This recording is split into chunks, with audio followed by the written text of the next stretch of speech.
Hi welcome back to our channel. This is Aswathy Rajith. എല്ലാവരും സുഖമായിരിക്കുന്നു, അടിപൊളിയായിട്ടിരിക്കുന്നു എന്ന് വിചാരിക്കുന്നു. ഇന്ന് എൻ്റെ കൂടെ ഒരാളും കൂടി ഉണ്ട്. ആരാ ആരാ ആരാ? രജിത് ചന്ദ്രൻ. അപ്പം അശ്വതി രജിത്താണ് ഇരിക്കുന്നത്. ഞങ്ങൾ രണ്ടും കൂടെ ഒരുമിച്ചൊരു വീഡിയോ അവസാനമായിട്ട് ചെയ്തത് നമ്മൾ 10,000 സബ്സ്ക്രൈബേഴ്സ് യൂട്യൂബിൽ അച്ചീവ് ചെയ്ത ആ ഒരു സമയത്തായിരുന്നു കേട്ടോ. അത് കഴിഞ്ഞ് ഇപ്പം നമ്മൾ ചെയ്യുമ്പോൾ നമ്മുടെ യൂട്യൂബ് ചാനലിൽ 100K സബ്സ്ക്രൈബേഴ്സ് ആയിട്ടുണ്ട്. അപ്പം അതിനെല്ലാവരോടും ഒരു വലിയ നന്ദി, സ്നേഹം ഒക്കെ അറിയിക്കുന്നു. രഞ്ജു യൂഷ്വലി ഒരു ഇൻട്രോവേർട്ടാണ്, അങ്ങനെ ക്യാമറേൻ്റെ മുമ്പിലൊന്നും വരാറില്ല. കുറേ പേര് ചോദിക്കാറുണ്ട് എന്താ ഫാമിലിനെ കാണിക്കാത്തതെന്നുള്ളത്. സോ ഫാമിലിയിൽ ആർക്കും തന്നെ ക്യാമറേൻ്റെ മുമ്പിൽ വരാൻ യാതൊരു താല്പര്യമില്ല. ഇവിടെയുള്ള 2 കുട്ടികളടക്കം ക്യാമറേൻ്റെ മുമ്പിൽ വരാൻ യാതൊരു താല്പര്യമില്ലാത്ത ആൾക്കാരാണ്. അതുകൊണ്ട് തന്നെയാണ് അത് റെസ്പെക്റ്റ് ചെയ്ത് ഞാൻ അങ്ങനെ എപ്പോഴും വീഡിയോസിലൊന്നും കൊണ്ടുവരാറില്ല.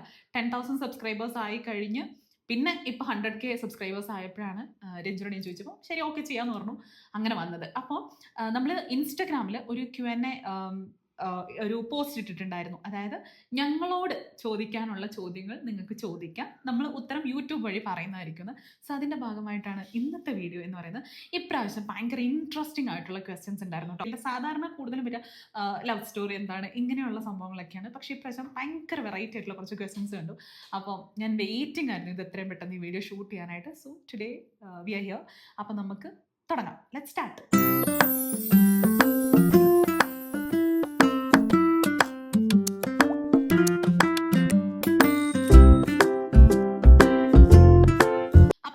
ക്വസ്റ്റ്യൻ എന്ന് പറയുന്നത് ഒരുപാട് പേര് റിപ്പീറ്റഡ് ആയിട്ട് ചോദിച്ച ഒരു കാര്യമാണ്.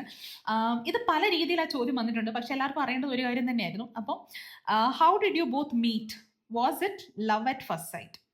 നമ്മൾ രണ്ടും എങ്ങനെയാണ് കണ്ടത്? ലവ് അറ്റ് ഫസ്റ്റ് സൈറ്റ് ആയിരുന്നോ എന്നുള്ളത് താൻ പറയുന്ന ഞാൻ പറയണം. ഒരു ഇൻട്രോവേർട്ടിന്റെ അടുത്തുനിന്ന് നിങ്ങൾ ഇതിൽ കൂടുതൽ വലിയ മറുപടികളൊന്നും പ്രതീക്ഷിക്കരുത്. അപ്പം ഞങ്ങൾ രണ്ടുപേരും വയനാട്ടുകാരാണ്. ഇപ്പം സെറ്റിലായിരിക്കുന്ന ബാംഗ്ലൂരാണ്. ശിവരാത്രിയൊക്കെ വരുമ്പോൾ എപ്പോഴും നാട്ടിൽ പോകുമായിരുന്നു. അപ്പം അങ്ങനെ പോയപ്പോഴാണ് രഞ്ജുവിനെ കാണുന്നതും പരിചയപ്പെടുന്നതും ഒക്കെ.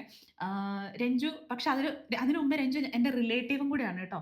റിലേറ്റീവ് എന്ന് പറയുമ്പോൾ ബ്ലഡ് റിലേഷൻ അല്ല. രഞ്ജുവിൻ്റെ ചേച്ചിനെ കല്യാണം കഴിച്ചിരിക്കുന്ന എൻ്റെ അച്ഛൻ്റെ അനിയനാണ്. പക്ഷെ ഞങ്ങൾ തമ്മിൽ അങ്ങനെ കണ്ടിട്ടുണ്ടാവാമായിരിക്കാം. കല്യാണത്തിന്റെ സമയത്ത് കണ്ടിട്ടുണ്ടെന്നാണ് രഞ്ജുൻ്റെ ഓർമ്മ പറയുന്നത്. പക്ഷെ എനിക്ക് അവരുടെ കല്യാണത്തിന് രഞ്ജുവിനെ കണ്ടായിട്ട് എനിക്ക് ഓർമ്മയൊന്നുമില്ല. അപ്പം ഞങ്ങളൊന്ന് പ്രോപ്പറായിട്ട് കാണുന്നത് ഈ ശിവരാത്രിക്ക് പോയപ്പോഴാണ്. ശരിക്കുള്ള ഡേറ്റ് എന്ന് പറയുന്നത് 1 മാർച്ച് 2000 ഒന്നുമില്ല, അത് നല്ല ഓർമ്മയുണ്ട്. 2014 ഞങ്ങൾ രണ്ടുപേരും ആദ്യമായിട്ട് കാണുന്നത്. അതിൻ്റെ ഓർമ്മയ്ക്കാണ് ഞങ്ങൾ രണ്ടുപേരുടെയും ഒരു കപ്പിൾ ടാറ്റു ഉണ്ട് നമുക്ക്. ഈ ഏറ്റവും മേലത്തെ ട്രയാങ്കിൾ കേട്ടോ, ആ ഡേറ്റ് ആണ് നമ്മളവിടെ ടാറ്റു ചെയ്തേക്കുന്നത്. സോ അന്നാണ് ഞങ്ങൾ തമ്മിൽ കാണുന്നത്. പിന്നെ തിരിച്ച് ഞാൻ ബാംഗ്ലൂരിലേക്ക് വന്നു. രഞ്ജു വയനാട്ടിൽ തന്നെയായിരുന്നു. ഫേസ്ബുക്ക് വഴി ചാറ്റ് ചെയ്തു, ഗൂഗിൾ ഹാങ് ഔട്ട് വഴി ചാറ്റ് ചെയ്തു. What else? പിന്നെയാണ് നമ്പറൊക്കെ കൊടുക്കുന്നതും സംസാരിക്കുന്നതും ഇഷ്ടത്തിലാവുന്നതും. So was it love at first sight? ഈ ലവ് അറ്റ് ഫസ്റ്റ് സൈറ്റ് എന്ന് പറയുന്ന സംഭവത്തിൽ നമ്മൾ രണ്ടുപേരും വിശ്വസിക്കുന്നില്ല. ഒരിക്കലും ഒരു ലവ് ആദ്യമായിട്ട് കാണുമ്പോൾ തോന്നുന്നൊന്നും അതൊക്കെ ഭയങ്കര ഫാൻസി ആയിട്ട് തോന്നിയിട്ടുണ്ട്. പക്ഷെ ഒരു അട്രാക്ഷൻ അല്ലേ, ഒരു അട്രാക്ഷൻ നമുക്ക് രണ്ടുപേർക്കും ആദ്യമായിട്ട് കണ്ടപ്പോൾ തോന്നിയിരുന്നു. ആ അട്രാക്ഷന്റെ ഭാഗമായിട്ടാണ് നമ്മൾ രണ്ടും ഇവിടെ ഇരുന്ന് ഈ വീഡിയോ ചെയ്തുകൊണ്ടിരിക്കുന്നത്. Who said I love you first? I said I love you first. രഞ്ജുവാണ് പറഞ്ഞത്. 1 മിനിറ്റ് പോലും എടുക്കാതെ അവൾ അക്സെപ്റ്റ് ചെയ്തു. അതിലെനിക്ക് ഇപ്പോഴും എന്നോടൊരു ഇത് തോന്നുന്ന ഒരു കാര്യമാണ്. കുറച്ച് സമയം ഞാൻ എടുക്കാമായിരുന്നു, കുറച്ചൊന്ന് ചിന്തിച്ച്, കുറച്ച് പക്വതയോടുകൂടി കുറച്ച് സമയം ഒന്ന് ചിന്തിച്ചിരുന്നെങ്കിൽ ഞാൻ ചിലപ്പോൾ ഇത്രയും ഡിസിഷൻ എടുക്കില്ലായിരുന്നു. ഒരു പാവപ്പെട്ട ചെറുക്കൻ്റെ ജീവിതം രക്ഷപ്പെട്ടു. അടുത്ത ക്വസ്റ്റ്യൻ, നിങ്ങൾ രണ്ടുപേരും എല്ലാ ദിവസവും ഒന്നിച്ച് ചെയ്യുന്ന ഒരു കാര്യം വിത്തൗട്ട് ഫെയിൽ. അത് നമ്മൾ രണ്ടുപേരെ എല്ലാ ദിവസവും മിസ്സാവാതെ ചെയ്യുന്ന ഒരു കാര്യം എന്താണെന്ന് വെച്ചിട്ടുണ്ടെങ്കിൽ, ഒന്നിച്ചാണെങ്കിൽ ചെയ്യുന്നതെന്ന് വെച്ചിട്ടുണ്ടെങ്കിൽ ഒരു നേരമെങ്കിലും ഒന്നിച്ചിരുന്ന് ഭക്ഷണം കഴിക്കുക എന്നുള്ള കാര്യം. അതിപ്പം എന്തുകൊണ്ടാന്ന് വെച്ചിട്ടുണ്ടെങ്കിൽ ഞങ്ങൾ രണ്ടുപേരും രാവിലെ തൊട്ട് വൈകുന്നേരം വരെ ഭയങ്കര തിരക്കാണ്. നമുക്കങ്ങനെ എല്ലാ മീൽസും ഒന്നിച്ചിരുന്ന് കഴിക്കാനൊന്നും പറ്റത്തില്ല. അപ്പോൾ നിർബന്ധമായിട്ടും നമ്മൾ തന്നെ തീരുമാനിച്ചിട്ടുള്ളൊരു കാര്യം ഒരു ദിവസം ഒരു നേരത്തെ ഭക്ഷണമെങ്കിലും ഒന്നിച്ചിരുന്ന് കഴിക്കുക എന്നുള്ളത്. അത് ചെയ്യാറുണ്ട്. How do you handle fight? Who says sorry first? നമ്മൾ എങ്ങനെയാണ് വഴക്കുകൾ ഉണ്ടാവുമ്പോൾ അത് ഹാൻഡിൽ ചെയ്യുന്നത്? ആരാണ് സോറി പറയുന്നത്? അങ്ങനെ അങ്ങോട്ടും ഇങ്ങോട്ടും പറഞ്ഞിട്ടുള്ള രീതിയിലുള്ള വഴക്ക് ടച്ച് വുഡ് ഇതുവരെ ഉണ്ടായിട്ടില്ല. പിന്നെ നമ്മൾ തമ്മിൽ ഡിസഗ്രിമെന്റ്സ് ഉണ്ടാവാറുണ്ട്. അതിന് ഒരു ഒച്ചപ്പാടോ ബഹളോ എടുത്തിട്ടൊന്നും കാര്യങ്ങൾ പറയാറൊന്നുമില്ല. ഈ ഡിസഗ്രിമെന്റ്സ് ഉണ്ടാകുമ്പോൾ സ്വതവേ ചെയ്യാറ് ആദ്യം കുറച്ചു നേരം ഇങ്ങനെ ഡിസഗ്രിമെന്റ്സ് ഉണ്ടായി കഴിയുമ്പം ആദ്യം കുറച്ചു നേരം ഒന്ന് ഒരു ബ്രേക്ക് കൊടുക്കും. കാരണം ആ ഡിസഗ്രിമെന്റ്സിന്റെ ഉണ്ടായതിനു ശേഷം ഇരുന്ന് സംസാരിക്കുക എന്ന് പറയുന്നത് അത്ര ഒരു ഹെൽത്തി കോൺവെർസേഷൻ ആയിരിക്കില്ല. അപ്പോൾ ഒരു ബ്രേക്ക് കൊടുക്കാറുണ്ട്. അത് കഴിഞ്ഞിട്ട് രണ്ടുപേരും ഇരുന്ന് സംസാരിക്കാറുണ്ട്. സോറി പറയേണ്ട രീതിയിലുള്ള പ്രശ്നങ്ങളൊന്നും ഇതുവരെ ആരും മിസ്റ്റേക്സ് ആയിട്ട് ചെയ്തിട്ടില്ല. പിന്നെ രഞ്ജു പറഞ്ഞ പോലെ ഞാൻ ഇടയ്ക്ക് സോറി പറയുന്നത് എന്തിനാണെന്ന് വെച്ചിട്ടുണ്ടെങ്കിൽ എനിക്ക് ഭയങ്കരമായ രീതിയിലുള്ള mood swings, depression, anxiety, panic attack, breathing issues എല്ലാം വരാറുണ്ട്. PMSൻ്റെ ഇഷ്യൂസ്. അപ്പോൾ ഇതൊക്കെ വരുന്ന സമയത്ത് ഞാൻ കുറച്ച് വിയേർഡായിട്ട് ബിഹേവ് ചെയ്യാറുണ്ട്. അത് കഴിഞ്ഞ് കഴിയുമ്പം എനിക്ക് തന്നെ അതിൻ്റെ പേരിൽ ഗിൽട്ട് തോന്നാറുണ്ട്. ആ സമയത്ത് ഞാൻ ഒന്ന് സോറി പറയാറുണ്ട്. ആൾക്കത് മനസ്സിലാക്കാനും പറ്റാറുണ്ട്. അപ്പോൾ ഒരു അങ്ങനെ. Who is more romantic between you two? നമ്മൾ രണ്ടിലും ആരാണ് കൂടുതൽ റൊമാൻറ്റിക്? പറ. പ്രേക്ഷകർ തീരുമാനിക്കട്ടെ. പ്രേക്ഷകർ എങ്ങനെ തീരുമാനിക്കുന്നത്? പോടോ. ഇപ്പൊ അത് ഞാൻ തന്നെയാണ്. കാരണം ഞാൻ കുറച്ചുകൂടി ഒരു ബുക്കിഷ് റൊമാൻസ് എക്സ്പെക്റ്റ് ചെയ്യുന്ന ഒരാളാണ്. രഞ്ജു കുറച്ചുകൂടെ പ്രാക്ടിക്കലാണ്. ഞങ്ങൾ തമ്മിലുള്ള ഒരു റിലേഷൻ്റെ ഏറ്റവും വലിയൊരു ഹൈലൈറ്റ് എന്താണെന്ന് വെച്ചാൽ ഞങ്ങൾ തമ്മിൽ സാമ്യതയായിട്ട് ഒരേപോലെ സെയിം ആയിട്ടുള്ള ഒന്നുമില്ല. പക്ഷെ അതായിരിക്കാം ആ ഒരു റിലേഷൻഷിപ്പിൻ്റെ ഒരു ബ്യൂട്ടി അല്ലേ? അതുകൊണ്ടായിരിക്കാം 10-12 വർഷമായിട്ട് മുമ്പോട്ട് പോകുന്നത്. വലിയ തട്ടുകേടില്ലാതെ പോകുന്നത്. എനിക്ക് ഫിസിക്കൽ ടച്ചസ് ഭയങ്കര ഇമ്പോർട്ടൻ്റ് ആണ്. അതായത് ഇഷ്ടം കൂടുമ്പം കെട്ടിപ്പിടിക്കുക, ഉമ്മ വയ്ക്കുക, ഇതൊക്കെ എനിക്ക് ഭയങ്കര ഇമ്പോർട്ടൻ്റ് ആണ്. ഞാൻ അങ്ങനെയൊക്കെയാണ് എക്സ്പ്രസ് ചെയ്യുന്നത്. അതിപ്പോൾ രഞ്ജുവിനോടൊന്നല്ല, കുട്ടികളോടാണെങ്കിലും അങ്ങനെയൊക്കെ തന്നെയാണ്. എനിക്ക് ഫീലിങ്സ് എക്സ്പ്രസ് ചെയ്യാൻ ഭയങ്കര ഇഷ്ടമാണ്. അത് എക്സ്പ്രസ് ചെയ്തില്ലെങ്കിൽ എനിക്ക് ഭയങ്കര സഫക്കേഷനാണ്. അങ്ങനെയാണ് എനിക്ക്. ഇവിടെ ഇത് ഞാൻ മാത്രമേ സംസാരിക്കുന്നുള്ളൂ. ഞാൻ കേൾക്കുന്നുണ്ടല്ലോ. എന്താ ഒറ്റയ്ക്ക് സംസാരിച്ച് ബോറടിക്കേണ്ടെന്ന് വെച്ചാൽ കമ്പനി കയറിയിരുന്ന ലൈറ്റിങ്ങിൻ്റെ ഒരു ചെറിയ പ്രശ്നം വന്നിട്ടുണ്ടാവും. Do you guys have any couple rituals like weekend plans, food tradition, അങ്ങനെ എന്തെങ്കിലും? നമ്മുടെ ഒരു ഫുഡ് ട്രഡീഷൻ എന്ന് പറയുന്നത് ചായ എന്ന് പറഞ്ഞാൽ ഈ കഴിഞ്ഞ ഒരു മാസമായിട്ട് ഭയങ്കരമായിട്ട് ചായ കുടിക്കുന്നുണ്ട്. അതൊരിക്കലും പ്രൊമോട്ട് ചെയ്യുന്നില്ല. ആസ് എ ന്യൂട്രീഷനിസ്റ്റ് തീരെ ഞാൻ പ്രൊമോട്ട് ചെയ്യുന്നില്ല. പക്ഷെ നമ്മൾ രണ്ടുപേരും നന്നായിട്ട് ചായ കുടിക്കുന്നുണ്ട്. ചിലപ്പോൾ സ്ട്രോങ് ചായയൊക്കെ കുടിച്ച് മടുത്ത് കഴിയുമ്പോൾ ലൈറ്റ് ചായ കുടിക്കാറുണ്ട്. മധുരം ഇട്ട് ചായ കുടിച്ച് മടുത്ത് കഴിയുമ്പോൾ മധുരമില്ലാതെ കുടിക്കാറുണ്ട്. ഇതൊക്കെ പുറത്തുപോയി കഴിക്കുന്നതാണ് കേട്ടോ. എപ്പോഴും മാറ്റണം എന്ന് നമ്മൾ ഇന്നും കൂടെ സംസാരിച്ച ഒരു ശീലമാണത് കേട്ടോ. What is the best trip you have taken together and why? കൂർഗിൽ പോയത്. We enjoyed a lot. Coorg നമ്മൾ മാത്രമായിട്ട് പോകുന്നു. ഫ്രണ്ട്സിന്റെ കൂടെ പോകുമ്പോൾ ഒരു പ്രത്യേക വൈബ്. പ്രത്യേക വൈബാ. അത് എനിക്കൊന്ന് കുറച്ച് പേർക്കെങ്കിലും മനസ്സിലാവൂല. കണ്ണൂർ ട്രിപ്പും കണ്ണൂർ ട്രിപ്പ് ഏറ്റവും അവസാനം പോയി വന്നത് കണ്ണൂർ കല്യാണത്തിന് പോയത്. നമ്മൾ അതിന്റെ റീൽസും കാര്യങ്ങളൊക്കെ അതും അടിപൊളിയായിരുന്നു. നമ്മൾ ഏറ്റവും കൂടുതൽ എൻജോയ് ചെയ്തത് നമ്മൾ ഫ്രണ്ട്സിന്റെ കൂടെ പോകുന്ന ട്രിപ്സിലാണ് കേട്ടോ. നമ്മൾ കൂടുതലായിട്ടും ആൾക്കാരുടെ കൂടെ ഇരിക്കാൻ കുറച്ചുകൂടി ഇഷ്ടപ്പെടുന്ന ആൾക്കാരാണ് രണ്ടുപേരും. നമുക്ക് എപ്പോഴും ആൾക്കാർ നമ്മുടെ ചുറ്റും വേണം. സംസാരിച്ച് കഥയൊക്കെ പറഞ്ഞ് ചിരിച്ച് അങ്ങനെയൊക്കെ വഴക്കൊക്കെ ഉണ്ടാക്കി അങ്ങനെയൊക്കെ ഇരിക്കാനാണ് ഇഷ്ടം. അല്ലാതെ നമ്മൾ രണ്ടുപേരും മാത്രമാകുമ്പോൾ അതും ഉണ്ട് കേട്ടോ. അത് വളരെ ഇമ്പോർട്ടൻ്റ് ആണ്. പക്ഷെ നമുക്ക് നമ്മുടേതായ സ്പെൻഡ് ചെയ്യാൻ കിട്ടുന്ന സമയം ഒരുപാട് കിട്ടാറുണ്ട്. കാരണം നമ്മൾ മനഃപൂർവ്വം എഫേർട്ട് ഇടാറുണ്ട്. രണ്ടുപേർക്കും അവരുടേതായ ജോലി തിരക്കും കാര്യങ്ങളുമായിട്ട് രണ്ടുപേരുടേതായ കാര്യങ്ങളുണ്ട്. അപ്പോൾ ആ രീതിയിൽ നമ്മൾ തിരക്കായതുകൊണ്ട് തന്നെ കുറച്ച് എഫേർട്ട് ഇട്ടെങ്കിൽ മാത്രമേ നമുക്ക് ഒന്നിച്ച് ടൈം സ്പെൻഡ് ചെയ്യാൻ പറ്റാറുള്ളൂ. അപ്പോൾ അതിനുവേണ്ടി എഫേർട്ട് ഇടുന്നതുകൊണ്ട് തന്നെ ഇപ്പം അത്യാവശ്യത്തിന് സമയമുണ്ട്. കുറച്ചുകൂടി ബെറ്റർ ആയിട്ട് നമ്മൾ രണ്ടുപേരും റൊട്ടീനൊക്കെ സെറ്റ് ചെയ്തിട്ടുണ്ട്. കാരണം ഒരു റൊട്ടീനൊന്നും ഇല്ലാതെ നമുക്ക് ഒരിക്കലും ഫങ്ഷൻ ചെയ്യാൻ പറ്റത്തില്ല. എല്ലാം അതിൻ്റെ വഴിക്കൂ ഇല്ലേ? അപ്പം അതുകൊണ്ട് നമ്മൾ മനഃപൂർവ്വം കുറച്ച് സമയമൊക്കെ ഇട്ട് നമ്മുടേതായ സമയമുണ്ട്. ട്രിപ്പൊക്കെ പോകുമ്പോൾ നമുക്ക് എന്തായാലും ആൾക്കാർ വേണം, ഉറപ്പായിട്ടും അത് വേണം. കുറേ പേരുണ്ടെങ്കിൽ നമുക്ക് നല്ല നമ്മുടെ സെയിം വൈബുള്ളവരാണെങ്കിൽ നന്നായിട്ട് എൻജോയ് ചെയ്യാൻ പറ്റും. നമ്മുടെ ഫ്രണ്ട്സ് ഗ്യാങ്ങും നമ്മൾ അത്യാവശ്യം വലിയൊരു ഗ്യാങ് ഉണ്ട്. ഒരു 10 പേര് കൂടുതലുണ്ട്. 10-12 പേരുണ്ട് നമ്മളെല്ലാവരും കൂടെ. അപ്പോൾ വിത്ത് ഫാമിലീസ് നമ്മളെല്ലാവരും കണക്റ്റഡാണ്. അപ്പോൾ എവിടെ പോയിട്ടുണ്ടെങ്കിലും നമ്മളെല്ലാവരും ഒരേ വൈബുള്ള ആൾക്കാരാണ്. ഈ ഒരു 10 പേര് ഒന്നിച്ച് നിൽക്കുമ്പോൾ ഒരാൾക്ക് മാത്രം ഇതൊന്നും ഇഷ്ടമല്ല, അത് ചെയ്യുന്ന ഇഷ്ടമല്ല, അങ്ങനെയാണെങ്കിൽ പോലും ആ മൊത്തത്തിലുള്ളൊരു ഋതം അങ്ങ് പോയി കിട്ടും. പക്ഷെ നമ്മുടെ കയ്യിൽ ഈ 12-12 10-15 പേരുണ്ട്. എല്ലാവരും ഒരേ സ്വഭാവമുള്ളവരാണ്. Have your personalities changed after marriage? In what way? എങ്ങനെ ഉണ്ടാക്കുന്നു ഇങ്ങനത്തെ questions? Personalities change.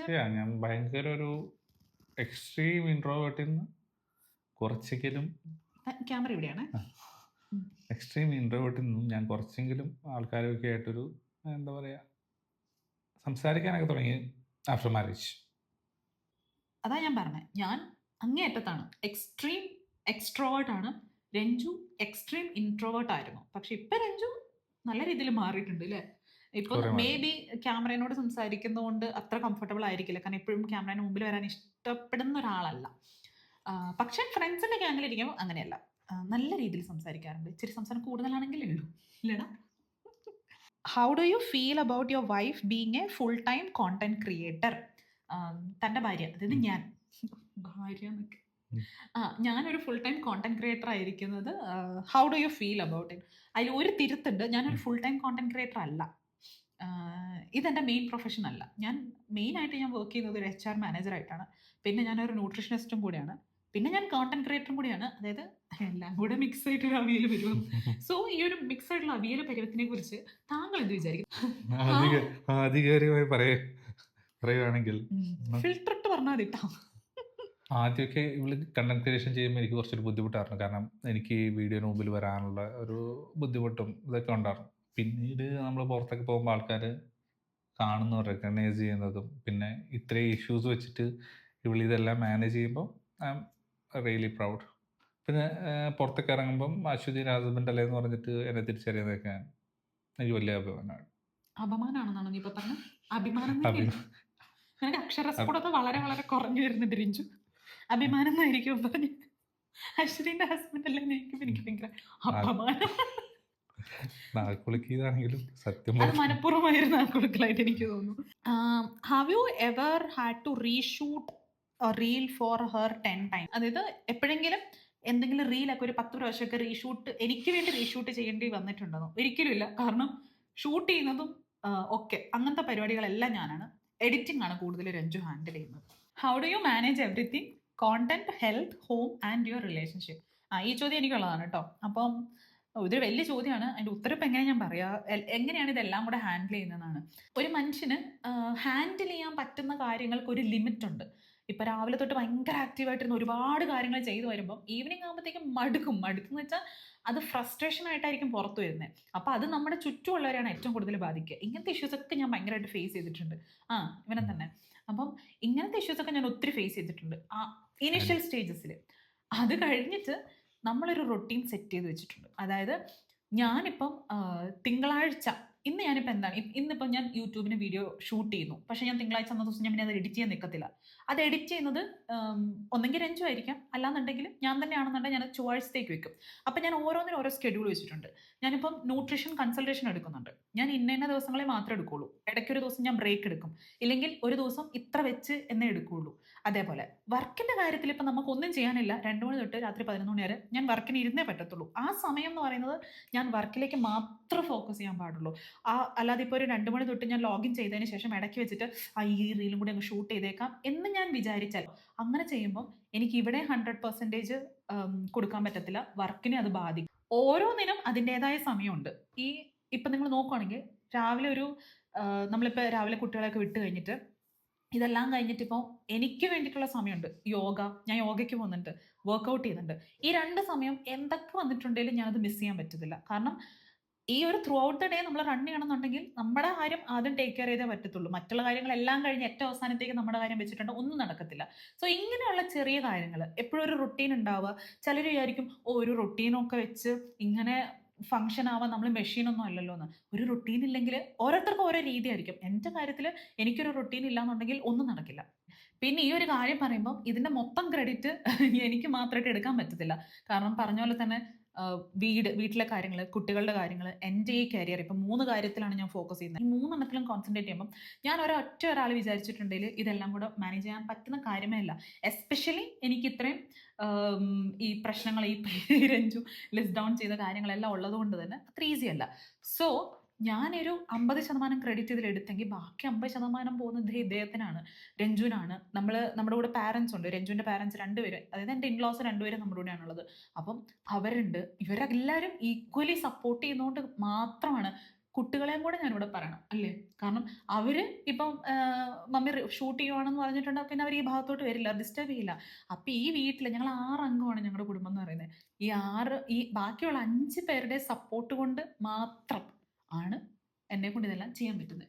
What is one thing your husband does that makes you feel instantly loved? Ranju എനിക്കൊരു ഇൻസ്റ്റൻ്റ്ലി ഫീലിംഗ് ലവ്ഡ് തോന്നുന്ന കാര്യങ്ങൾ എന്ന് പറയുമ്പോൾ കുട്ടി കാര്യങ്ങളാണ്. ഇതൊക്കെ എല്ലാ ഹസ്ബൻഡ്സും ചെയ്യുന്ന കാര്യങ്ങളായിരിക്കാം. പക്ഷെ ഇതൊരു വലിയ സംഭവമുള്ള കാര്യങ്ങളൊന്നുമല്ല. പക്ഷെ എനിക്ക് എപ്പോഴും ഒരു കുറച്ച് ഇഷ്ടം കൂടുതൽ തോന്നുന്ന അവൻ ചെയ്യുന്ന ചില കാര്യങ്ങൾ എന്ന് പറയുന്നത് എപ്പോൾ നടക്കുവാണെങ്കിലും എൻ്റെ കൈ പിടിച്ച് നടക്കും. അതിപ്പോൾ റോഡ് ക്രോസ് ചെയ്യുകയാണെങ്കിൽ മാത്രമല്ല, ചുമ്മാ നമ്മളിങ്ങനെ നടക്കുവാണെങ്കിലും എവിടെ പോകണമെങ്കിലും എപ്പോഴും ഇങ്ങനെ കൈ പിടിച്ചിട്ടുണ്ടാവും. അതൊരു ഇതാണ്. പിന്നെ എവിടെ പോയിട്ടുണ്ടെങ്കിലും ഇപ്പം ആൾക്കാരുണ്ടോ അങ്ങനെയൊന്നും നോക്കത്തൊന്നുമില്ല. എപ്പോഴും ഫുഡ് വാരി തരാറുണ്ട്. അതായത് ഒരു വൈറ്റ് വാരി തന്നോണ്ട് ഫീഡ് ചെയ്തുകൊണ്ടേ ഇരിക്കും എന്നല്ല. എപ്പോഴും ഇങ്ങനെ അവൻ കഴിക്കുന്ന ഫുഡ് ഇപ്പം ഞാനും അവനും ഒരേ സാധനമാണ് ഓർഡർ ചെയ്തെങ്കിൽ പോലും അവൻ എനിക്ക് ഒന്ന് വാരി തരാറുണ്ട്. അതെനിക്ക് ഭയങ്കര ഇഷ്ടമാണ്. പിന്നെന്താണ് പിന്നെ ഞാൻ ഇച്ചിരി ഡൗൺ ആവുന്ന സമയത്ത് ആൾക്ക് പെട്ടെന്ന് മനസ്സിലാവും. കാരണം മഴയുള്ളപ്പോഴും മഴയില്ലാത്തപ്പോഴും ഞാൻ ഡൗൺ ആയിരിക്കും. അപ്പോൾ എനിക്ക് ഫിസിക്കൽ ഹഗ് അതൊക്കെ എനിക്ക് ഭയങ്കര ഇമോഷണൽ ആയിട്ടുള്ള സംഭവമാണ്. ഞാൻ ഭയങ്കര ഡൗൺ ആയിട്ടിരിക്കുന്ന സമയത്ത് ചുമ്മാ വന്നൊന്ന് കെട്ടിപ്പിടിച്ചിട്ടുണ്ടെങ്കിൽ ഞാൻ അവിടെ കരഞ്ഞ് മെഴുകി ഞാൻ ഓക്കെ ആയി. ആ കരച്ചിൽ കഴിയുമ്പോൾ ഞാൻ ഓക്കെ ആയി. അപ്പം അങ്ങനെയൊക്കെ എന്ത് ചെയ്യണം എന്നുള്ളത് ആൾക്ക് നന്നായിട്ട് അറിയാം. ഇത്രയും വർഷം ആയല്ലോ. അപ്പം എനിക്കങ്ങനത്തെ ചെറിയ ചെറിയ കാര്യങ്ങളാണ്. അല്ലാതെ ഒരു മെറ്റീരിയലിസ്റ്റിക് ആയിട്ട് എന്തെങ്കിലുമൊക്കെ വാങ്ങിത്തരിക അതുവഴി എനിക്കൊരു ഓ എൻ്റെ ഹസ്ബൻഡ് എനിക്ക് ഭയങ്കരമായിട്ട് സ്നേഹിക്കുന്നുണ്ടല്ലോ അങ്ങനത്തെ ആ സംഭവത്തിലൊന്നും ഞാൻ വീഴത്തില്ല. മെറ്റീരിയലിസ്റ്റിക് ആയിട്ടുള്ള സാധനത്തിലൊന്നും ഞാൻ വീഴത്തില്ല. ആ ഒരു എനിക്ക് കാര്യത്തിൽ രക്ഷപ്പെട്ടു. ഇല്ലായിരുന്നു എന്തോരം പൈസ പോയായിരുന്നു. സ്വർണം വേണ്ട. മെറ്റീരിയലിസ്റ്റിക് ആണെന്ന് പറഞ്ഞാൽ ആപ്പിൾ പ്രൊഡക്ട്സ്. ആപ്പിൾ പ്രൊഡക്ട്സ് അങ്ങനെയൊന്നും ഇല്ല കേട്ടോ. അത് അത് അതെന്തിന്റെ ഭാഗ അതൊരു പ്രാന്ത്. എന്നോടാണ് എൻ്റെ skin care that I am glowing. ഞാൻ ഗ്ലോ ആവുന്നുണ്ടെങ്കിൽ അതിൻ്റെ ഫുൾ ക്രെഡിറ്റ് എൻ്റെ മേക്കപ്പിനാണ്. Any secrets your husband follows. ഇവൻ ഫോളോ ചെയ്യുന്ന എന്തെങ്കിലും സ്കിൻ കെയർ ഉണ്ടോന്ന്. ഇവന് ഞാൻ ഒരു ശരിക്കൊരു നല്ല കബോർഡിൽ അത്യാവശ്യം വേണ്ട എല്ലാ സ്കിൻ കെയറും ഞാൻ സെറ്റ് ചെയ്ത് കൊടുത്തിട്ടുണ്ട്. അതായത് AM റുട്ടീൻ PM റുട്ടീൻ നിൽക്ക് ഞാൻ പറയട്ടെ. അത് ഞാൻ സെറ്റ് ചെയ്ത് ഇങ്ങനെ 2 ബോക്സ് വാങ്ങി നല്ലതായിട്ട് ഭയങ്കര എസ്തെറ്റിക് ആയിട്ടൊക്കെ ഞാൻ സെറ്റ് ചെയ്ത് കുറേ serums, night creams, day creams, sunscreen എല്ലാം ഉണ്ട്. എന്നിട്ട് ഏറ്റവും അവസാനം അവൻ എന്നോട് ഒന്ന് ചോദിക്കും ഈ സൺസ്ക്രീൻ എപ്പോഴാണ് പറഞ്ഞിട്ടുണ്ട്, രാവിലെയാണോ രാത്രിയാണോ എന്ന്. പക്ഷെ ഞാൻ ഒന്നും ഉപയോഗിക്കാറില്ല. ഇത് നാച്ചുറലി ഉള്ള ബ്യൂട്ടിയാണ്. ഓ നിങ്ങൾ പാവത്തുങ്ങൾക്ക് നാച്ചുറൽ ബ്യൂട്ടി ഇല്ലാത്തതുകൊണ്ട് മേക്കപ്പ് സ്കിൻ കെയർ ഒക്കെ ചെയ്യുന്നത് അല്ലേ അല്ലേ? നമ്മൾ വാരസോപ്പൊക്കെ തേച്ച് ഒന്നും ചെയ്യാറില്ല. രഞ്ജൊന്നും ഫോളോ ചെയ്യാറില്ല. ആദ്യമൊക്കെ ഞാൻ നിർബന്ധിക്കുമ്പോൾ സൺസ്ക്രീൻ യൂസ് ചെയ്യുമായിരുന്നു. പിന്നെ ഇപ്പം അതും ഇല്ലാണ്ടായി അല്ലേ? ഒന്നും ചെയ്യാറില്ല. ഓഫീസിലൊക്കെ പോകുമ്പോൾ സൺസ്ക്രീനൊക്കെ ഇട്ടിട്ട് പോയിട്ട് ഇത് ഫുള്ള് ഒന്ന് സെറ്റൊക്കെ ആക്കിയപ്പോഴത്തേക്കും ഫുള്ള് ഇങ്ങനെ കുഴയാന്നുണ്ടാവും. അത് തന്നെ. അതെന്താണെന്ന് വെച്ചിട്ടുണ്ടെങ്കിൽ എനിക്കങ്ങനെ തോന്നിയിട്ടുള്ള ഞാൻ വാങ്ങി ഫ്ലോപ്പ് ആയിട്ടുള്ള സൺസ്ക്രീനൊക്കെ ഞാൻ ഇവനോട് കൊടുക്കാറ്. എനിക്ക് ഒരു സാധനം വേസ്റ്റ് ആക്കുന്നത് എനിക്ക് തീരെ പറ്റാത്ത സംഭവമാണ്. അപ്പം ഞാനത് വേസ്റ്റ് ആവാതെ ഞാൻ രഞ്ജിന് കൊടുക്കാറുണ്ട്. അതുകൊണ്ടാണ് അവൻ പറഞ്ഞ കുഴ അതും വലിയ ട്യൂബൊക്കെ തേച്ചാൽ തീരുമില്ല. എന്നോടാണ് നമ്മുടെ റിലേഷൻഷിപ്പിൽ കാര്യങ്ങളൊക്കെ പ്ലാൻ ചെയ്യുന്നത് ഞാനാണോ? How do you stay so organised? Organised ആണെന്ന് ചോദിച്ചാൽ യെസ്. എന്തുകൊണ്ടാണെന്ന് വെച്ചിട്ടുണ്ടെങ്കിൽ ഈ പറഞ്ഞ സംഭവങ്ങളുടെ എല്ലാത്തിൻ്റെയും കൂടെ എനിക്ക് OCD എന്ന് പറയുന്നൊരു സംഭവം കൂടി ഉണ്ട്. അപ്പോൾ എനിക്ക് എല്ലാം ഓർഗനൈസ്ഡ് ആയിട്ടിരിക്കണം. അത് ഭയങ്കര നിർബന്ധമാണ്. എണീറ്റ് വരുന്ന സമയത്ത് ഹാളിൽ ഇങ്ങനെ കുട്ടികളുള്ള വീടല്ലേ, സ്വാഭാവികമായിട്ട് എല്ലാം ചിന്നിച്ചിതറി അവിടെ ഇവിടെയൊക്കെ കിടക്കും. അത് കണ്ടു കഴിഞ്ഞിട്ടുണ്ടെങ്കിൽ എൻ്റെ മൂഡ് എന്ന് വെച്ചാൽ ഭയങ്കര ബുദ്ധിമുട്ടാണ്. പിന്നെ അതിൽ നിന്നൊന്ന് കാമാവണമെങ്കിൽ ഭയങ്കര സമയം എടുക്കും. ഈ പ്രശ്നമൊക്കെ കുറേ സ്ത്രീകൾക്കൊക്കെ ഉണ്ടാവും കേട്ടോ. ഞാൻ പറയുന്നത് കേൾക്കുമ്പോൾ എന്തോ ഞാൻ ഭയങ്കര ഒരുപാട് പ്രശ്നങ്ങളുള്ള ഒരാൾ പോലെ. അങ്ങനെയല്ല, പക്ഷെ അങ്ങനെയൊക്കെയാണ് കുറച്ച്. ഇതിൻ്റെ എന്തുവായിരുന്നു പ്ലാനർ, റിലേഷൻഷിപ്പിൽ കാര്യങ്ങൾ പ്ലാൻ ചെയ്യുന്ന ഞാനാണോന്ന്? May be not. ഇപ്പം നമ്മളങ്ങനെ ഒത്തിരി കാര്യങ്ങൾ പ്ലാൻ എന്ന് പറയുമ്പോൾ എന്താ, നമ്മൾ ഇടയ്ക്കിടയ്ക്ക് പോകുന്ന ഈ ട്രിപ്സ് ഒക്കെയാണ്. പക്ഷെ ട്രിപ്സ് എന്ന് പറഞ്ഞാൽ നമ്മൾ ഒരുപാട് ദിവസത്തേക്കൊന്നും പോകാറില്ല. 1-2 ദിവസം ഇല്ലെങ്കിൽ ഒരു ദിവസം പോയി വരുന്ന രീതിയിൽ. അങ്ങനെ ഈ ഒരു ദിവസത്തെ കാര്യങ്ങളൊക്കെ വരുന്ന രഞ്ജു തന്നെയാണ് എല്ലാം ഹാൻഡിൽ ചെയ്യുക. ഇപ്പം എന്തെങ്കിലും സെലിബ്രേഷൻസ് വരുന്നത് പ്ലാൻ ചെയ്യുന്നത് അങ്ങനത്തെ സംഭവങ്ങളൊക്കെ ഞാൻ ചെയ്യാറുണ്ട്.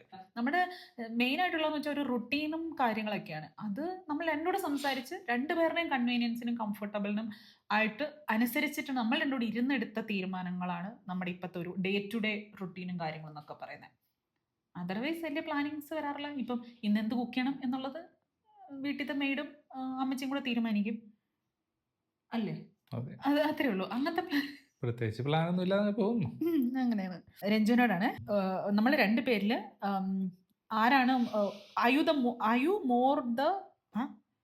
R you more the calm one or hyper one? താൻ നമ്മുടെ 2 പേരിലും കാം ആയിട്ടുള്ള. അത് നിങ്ങൾക്ക് മനസ്സിലായില്ലേ?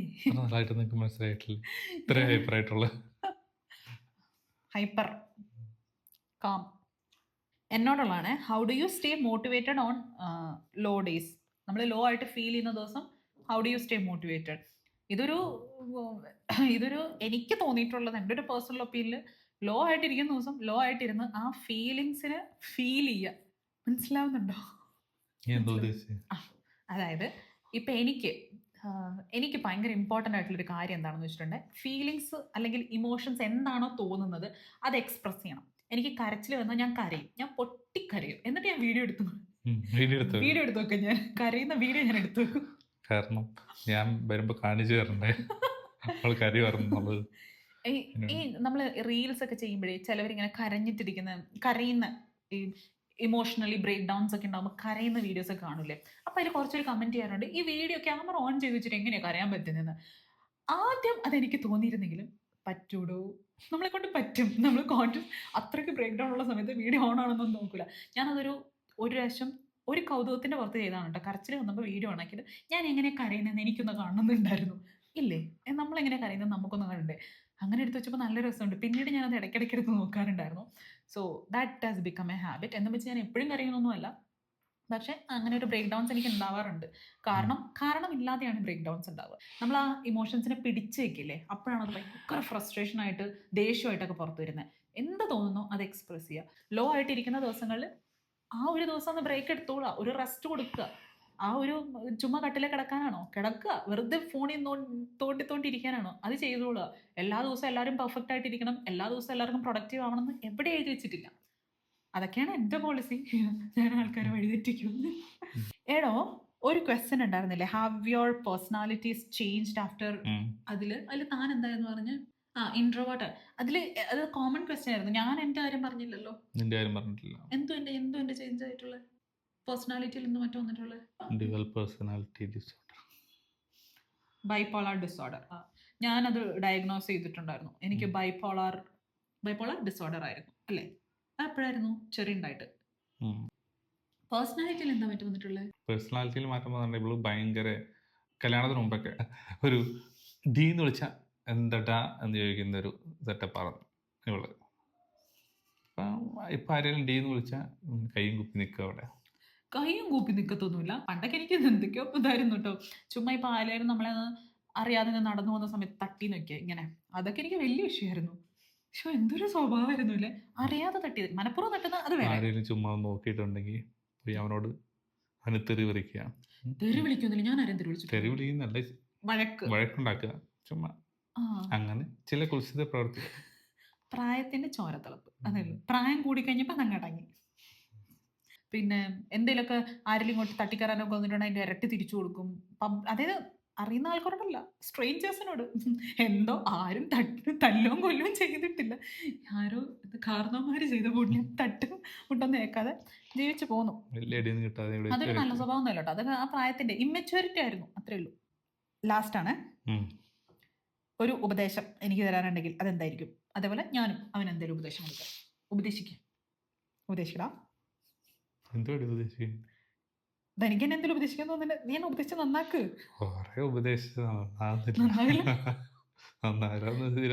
സീരിയസ് ആയിട്ട് ഒന്ന് ഉപദേശിച്ചാണ്.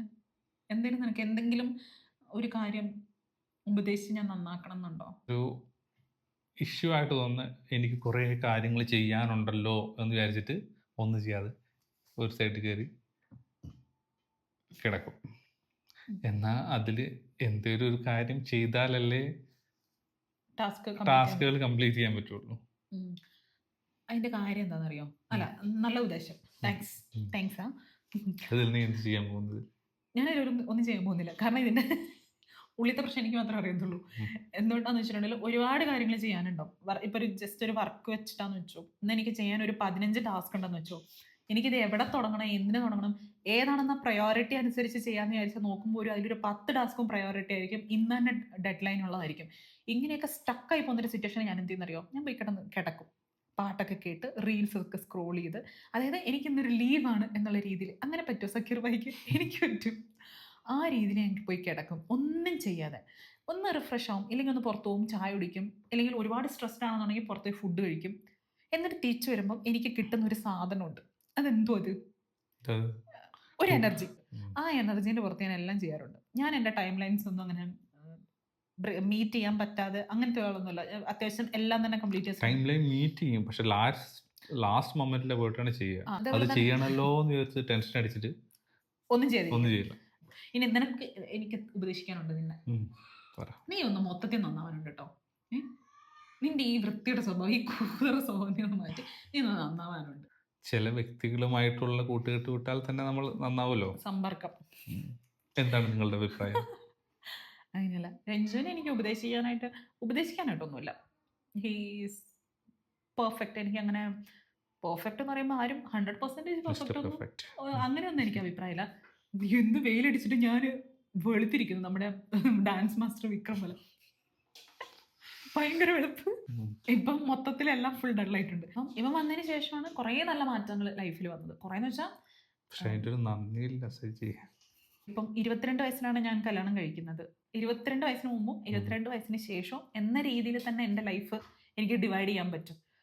വളരെ പത്തറ്റിക് ആയിട്ടുള്ളൊരു ചൈൽഡ്ഹുഡും കാര്യങ്ങളും trauma blah blah blah blah എല്ലാമായിരുന്നു. 22 വയസ്സിന് ശേഷം ലൈഫ് ഭയങ്കര ടച്ച് വുഡ്, ഭയങ്കര കളർഫുള്ളാണ്, ഭയങ്കര സന്തോഷമാണ്, എപ്പോഴും സമാധാനമായിട്ടിരിക്കുന്നേ ഉള്ളൂ. ഞാൻ പറഞ്ഞ പോലെ ഈ ഹോർമോണൽ ഇഷ്യൂസ് കൊണ്ടും എനിക്ക് മെൻ്റലി ഉള്ള എൻ്റെ പ്രശ്നങ്ങൾ കൊണ്ടും ഉള്ള ഒരു വിഷമങ്ങളും കാര്യങ്ങളും അല്ലാതെ ഇവൻ എന്തെങ്കിലും ചെയ്തിട്ട് ഞാൻ വിഷമിക്കുന്നതോ അല്ല എൻ്റെ കുടുംബത്തിൽ എന്തെങ്കിലും സംഭവിച്ചു എന്നാണ് ഞാൻ വിഷമിക്കുന്നതോ, ടച്ച് വുഡ് അങ്ങനെ ഒരു 100 ടച്ച് വുഡ് ഞാൻ പറഞ്ഞിട്ടുണ്ടെങ്കിൽ അങ്ങനെയൊന്നും എനിക്കില്ല. ഈ പറഞ്ഞ ബുദ്ധിമുട്ടുകളെല്ലാം ഒഴിവാക്കുകയാണെന്നുണ്ടെങ്കിൽ ഐ എം കംപ്ലീറ്റ്ലി ഹാപ്പി. എന്നേക്കാൾ കൂടുതൽ നന്നായിട്ട് അറിയുന്നത് അത് ഇവനാണ്. അപ്പോൾ അതുകൊണ്ട് ഐ ആം ക്വൈറ്റ് ഹാപ്പി. ഇവനിൽ ഒന്ന് മാറ്റിയെടുക്കണം, ഇല്ലെങ്കിൽ ഇവൻ്റെ എന്തെങ്കിലും ഒന്ന് മാറണം എനിക്ക് ഒരു ആഗ്രഹമില്ല. ഇപ്പം എങ്ങനെയാണോ, ഇപ്പം എവിടെയാണോ താക്കോലിരിക്കുന്നത് അത് അവിടെ ഇരിക്കട്ടെ, അത്രേ ഉള്ളൂ. ഒന്നും മാറ്റണ്ടെന്നാണ് നീ പറഞ്ഞു വരുന്നത്. ഇടയ്ക്കിടയ്ക്ക് അധികമായിട്ട് ഷോപ്പ് ചെയ്യുന്ന സ്വഭാവം നിർത്തി ഇച്ചിരി. ഞാനങ്ങനെ ഷോപ്പ് ചെയ്യാറുണ്ട്. ഇല്ല എടുക്കാൻ മിസ്സായി പോയ ഒരു ക്വസ്റ്റ്യൻ ഉണ്ട്. ഈ കൂടുതൽ റിപ്പീറ്റഡ് ആയിട്ടുള്ള വന്ന ക്വസ്റ്റ്യൻസ് ഒക്കെയാണ് കേട്ടോ നമ്മൾ ആൻസർ ചെയ്തേക്കുന്നത്. പല രീതിയിൽ ചോദിച്ചാണ് നമ്മളിപ്പം ആൻസർ ചെയ്തേക്കുന്നത്. അപ്പം മിസ്സായി പോയ ഒരു ക്വസ്റ്റ്യൻ എന്ന് വെച്ചാൽ, ഞാൻ എന്തിനാണ് എൻ്റെ ഹെയർ ബോബ് കട്ട് ചെയ്തതെന്നുള്ളതൊരു ചോദ്യം ഉണ്ടായിരുന്നു. അപ്പം അതും കൂടെ ആൻസർ ചെയ്തോട്ടെ.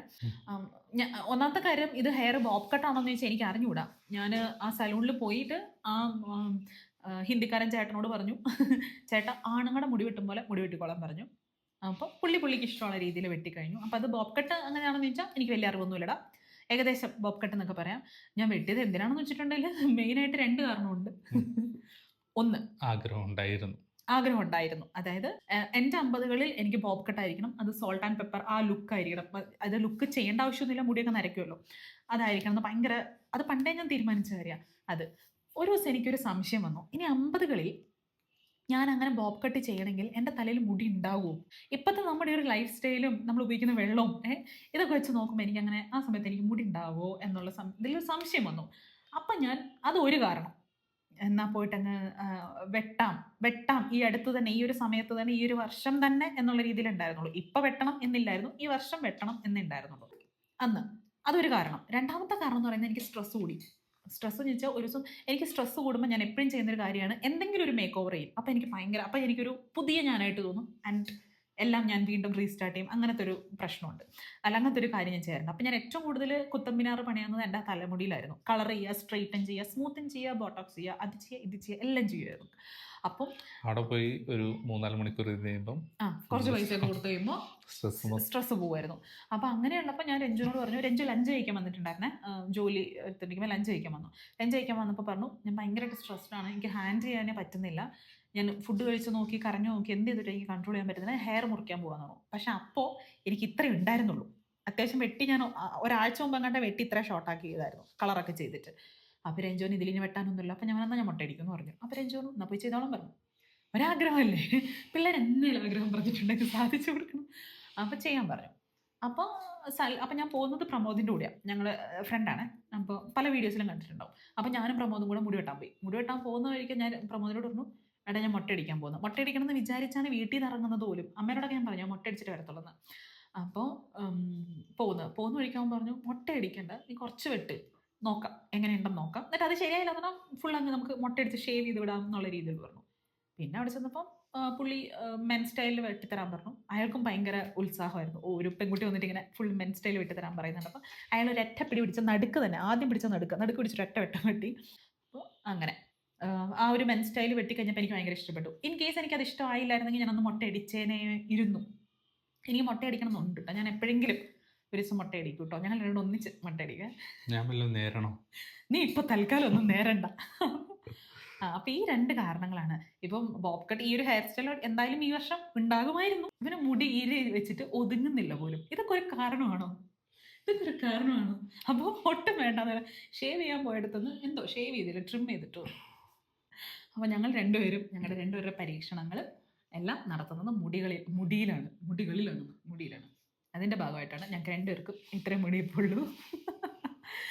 സോ യാ, ഞങ്ങൾ സന്തുഷ്ടരാണ്.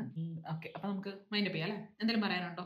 Please like, share and subscribe to our YouTube channel.